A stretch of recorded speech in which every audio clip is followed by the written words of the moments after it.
बात करते हैं तेलंगाना और आंध्र प्रदेश की, जहां बारिश और बाढ़ ने जबरदस्त तबाही मचाई हुई है। अब तक जो जानकारी मिली है उसके मुताबिक बारिश बाढ़ की वजह से दोनों राज्यों में 35 लोगों की मौत हुई है, जिनमें से आंध्र प्रदेश में 19 जबकि तेलंगाना में 16 लोगों की जान जा चुकी है।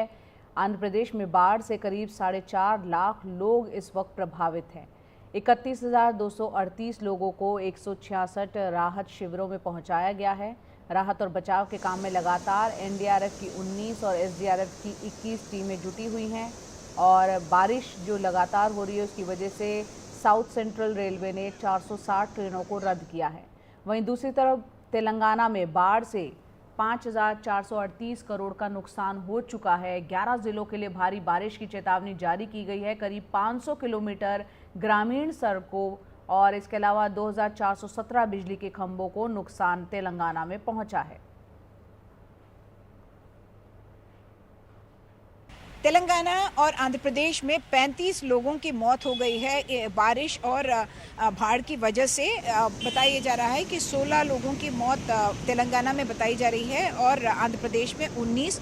और दोनों ही जगह अगर आप देखें तो आंध्र प्रदेश में विजयवाड़ा और तेलंगाना में खम्मम ज़िले में सबसे ज़्यादा नुकसान हुआ है। और एक बातचीत भी शुरू हुई है रूलिंग पार्टी और अपोजिशन के बीच। यहाँ पर के.टी. रामाराव ने ट्वीट किया था और बीआरएस के काफ़ी नेता यही कह रहे हैं कि यहाँ की कांग्रेस की सरकार असमर्थ रही हेलीकॉप्टर भिजवाने में ताकि लोगों को बचाया जा सके और उनको खुद वहाँ पे लोकली करना पड़ा। एक जेसीबी में एक आदमी आया था जिसने जाकर सुबान खान जिसने जाकर 9 लोगों को की जान बचाई, ये कहते हुए कि अगर मैं गया तो सिर्फ एक जान जाएगी और अगर मैं वापस आया तो 9 लोगों के साथ वापस आऊँगा। तो वो एक तरह से वहाँ के हीरो बने और कांग्रेस की सरकार को काफ़ी गाली पड़ी इस बात पर कि वो लोग नहीं बचा पाए जो सुबान खान कर पाए।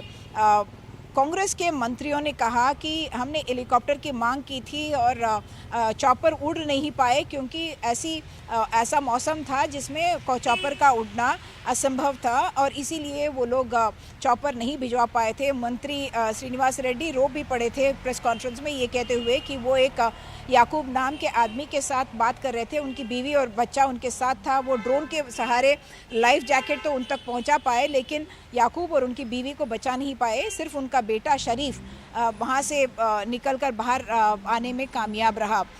इस बात पर काफ़ी क्रिटिसिज्म हो रहा है और बीआरएस के नेता जब कांग्रेस को अटैक कर रही है ये कहते हुए कि 3 मंत्री हैं खम्मम ज़िले से लेकिन फिर भी बचाव का कार्यक्रम सही नहीं रहा। तो दूसरी तरफ रेवंत रेड्डी जो खम्मम गए थे उन्होंने ये कहा कि केसीआर अपने फार्म हाउस से नहीं निकले हैं और के.टी. रामाराव सिर्फ सोशल मीडिया ट्विटर में अपना जो भाषण है वो दे रहे हैं और वो अमेरिका गए हुए हैं हॉलिडे के लिए और लोगों के साथ नहीं खड़े हैं, जबकि हमारे मंत्री और हम लोगों के साथ खड़े हैं।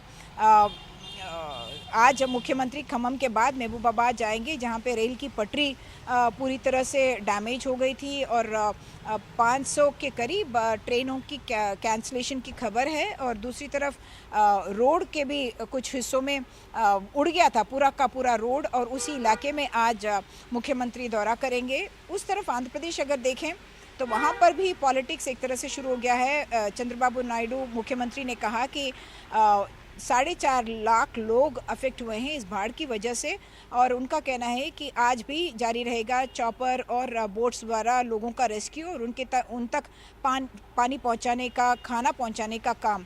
वैसे ड्रोन का इस्तेमाल भी हो रहा है इस बारी लोगों तक खाना पहुंचाने के लिए और ये शायद एक नई चीज़ है जो इस बाढ़ के संभव के इंसिडेंट के द्वारा दिखने में आ रहा है। दूसरी तरफ मुख्यमंत्री ने ये भी कहा कि 11.5 लाख क्यूसेक्स पानी कृष्णा के अंदर आया, प्रकाशम बराज में आया और ये कभी पहले नहीं हुआ था और यही वजह है कि विजयवाड़ा पूरी तरह से पानी से भर गया।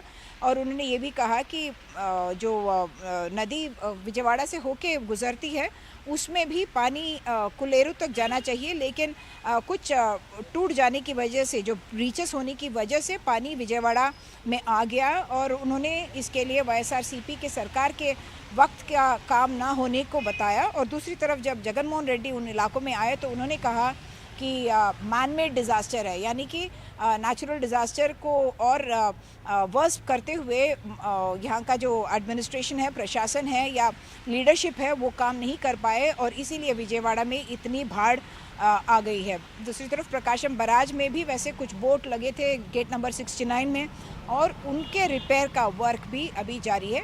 चिंता की बात यह है कि कुछ डिप्रेशन जैसा बे ऑफ बंगाल में अभी भी है और उसकी वजह से हो सकता है कि 2 दिन के बाद फिर से बारिश होने की संभावना बताई जा रही है, जिसकी वजह से चिंता अभी भी बनी हुई है। तेलंगाना में भी 11 ज़िलों में कहा गया है कि बारिश होगी, तो उसके लिए यहाँ की जो महासचिव हैं शांति कुमारी, उन्होंने उन ज़िलों में पूरा अलर्ट प्रकट किया है।